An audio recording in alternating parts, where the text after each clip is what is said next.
News 18 India.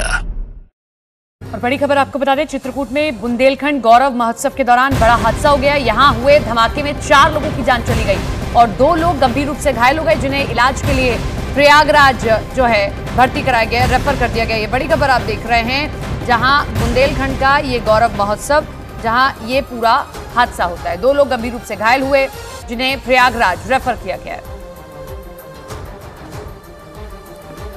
वो सारी teams आ रही हैं ये देखने के लिए किन्हीं कारणों से दुर्घटना।